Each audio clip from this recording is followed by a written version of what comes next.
बहुत ही कम लोग यह जानते हैं कि वाल्मीकि रामायण के श्लोकबद्ध तरीके से लिखे जाने के पीछे काम वासना से मोहित एक पक्षी का जोड़ा है। एक दिन ऋषि वाल्मीकि ध्यान में बैठे थे तो उनका मन बेचैन था। वो सोच रहे थे कि क्या इस धरती पर कोई ऐसा मनुष्य है जो गुणवान, वीर्यवान, धर्मज्ञ, उपकार मानने वाला, सत्यवक्ता और दृढ़ प्रतिज्ञ है, मन पर अधिकार रखने वाले, क्रोध को जीतने वाले और किसी की भी निंदा नहीं करने वाला तथा संग्राम में कुपित होने पर जिससे देवता भी डरते हैं। क्या इस धरती पर कोई ऐसा मनुष्य है? उसी समय आकाश से प्रकट होते हैं देवर्षि नारद। ऋषि वाल्मीकि ने उन्हें प्रणाम किया और कहा, हे मुनिवर, क्या ऐसा कोई मनुष्य है जो धर्म, शक्ति, विनय और करुणा चारों का मेल हो? नारद मुनि ने मुस्कुराते हुए कहा, हाँ ऋषिवर, ऐसा एक ही है और उसका नाम राम है, राजा दशरथ का पुत्र, अयोध्या का राजकुमार और धर्म की जीवित मूर्ति। फिर नारद मुनि ने संक्षेप में श्री राम की पूरी कथा सुनाई।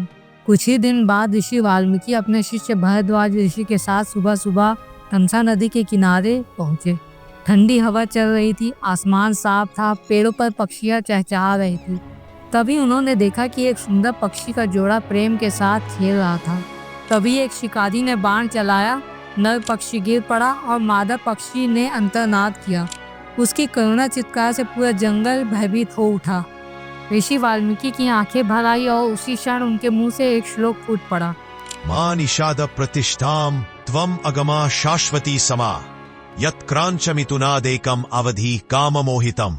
हे शिकारी, तुझे कभी शांति न मिले क्योंकि तूने काम से मोहित प्रेम में मग्न इस जोड़े को निर्दयता से तोड़ दिया। इस श्लोक के बोलते ही ऋषि वाल्मीकि चौंक गए। ये छंद, ये लय, ये भाव कहाँ से आया? तभी वहां पर प्रकट हुए सृष्टिकर्ता ब्रह्मा जी। ब्रह्मा जी बोले, हे वाल्मीकि, तुम्हारा ये श्लोक ही तुम्हारा मार्ग है। अब तुम श्री राम की कथा इसी छंद में रचो। समाधि में तुम्हें सब कुछ दिखेगा, अतीत भी, वर्तमान भी और भविष्य भी। फिर ऋषि वाल्मीकि ने 24,000 श्लोकों में बंधी महाकाव्य रामायण की रचना की। लेकिन कथा का प्रचार और प्रसार करना भी जरूरी था और यह काम किया दो भाई लव और कुश ने। आप सभी को पता ही होगा कि लव और कुश श्री राम और माता सीता के पुत्र हैं। महर्षि वाल्मीकि ने ही उन्हें पाला बड़ा किया और शस्त्र शास्त्र में पारंगत किया था। राजकुमार लव और कुश धर्म के ज्ञाता और यशस्वी थे और उनका स्वर बड़ा ही मधुर था। दोनों भाई महाकाव्य रामायण को पढ़कर उसका गान करने लगे। एक दिन की बात है, बहुत ही शुद्ध अंतःकरण वाले ऋषि मुनियों की मंडली एकत्र हुई थी।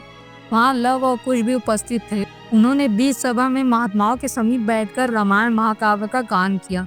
उसे सुनकर सभी ऋषि मुनियों के नेत्रों में आंसू आ गए और वे सभी दोनों भाइयों को साधुवाद देने लगे। एक समय राजकुमार लव और कुश अयोध्या के गलियों में विचर रहे थे और रामायण के श्लोकों का गान कर रहे थे। तभी श्री राम की दृष्टि उन पर पड़ी और उन्होंने दोनों भाइयों को आदर के साथ राजमहल बुलाया। श्री राम सिंहासन पर बैठे हुए थे। उनके सभी मंत्री और भाई उनके साथ ही बैठे थे। श्री राम ने सारे भाइयों को बताया था, ये देवता के समान तेजस्वी दोनों कुमार विचित्र अर्थ और गीतों के साथ मधुर काव्य बड़े सुंदर ढंग से सुनाते हैं। तुम सब इसे ध्यान से सुनो। आज्ञा पाकर दोनों भाई वीणा के साथ मधुर स्वर में राग लापते हुए रामायण का गान करने लगे। उनका उच्चारण इतना स्पष्ट था कि अर्थ का बोध हो जाता। उनका गान सुन के श्रोताओं के मन और आत्मा में आनंद की तरंगे उठने लगी तथा प्रेरित होकर दोनों भाई सारी रीति से रामायण का गान करने लगे। सभा में बैठे भगवान श्री राम धीरे धीरे उस कथा को सुनते हुए खो गए। यही थी रामायण की शुरुआत, राजा राम की कथा। यह रामायण का पहला, दूसरा, तीसरा और चौथा सर्ग समाप्त हुआ।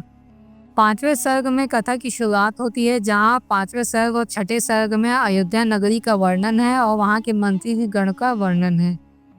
हम 5वां और 6ठा सर्ग एपिसोड 3 में कवर करेंगे। आपको वीडियो अच्छा लगे तो लाइक करें, सब्सक्राइब करें और छोटा सा कमेंट करें ताकि हमें पता चले कि आपको वीडियो कैसा लग रहा है। धन्यवाद।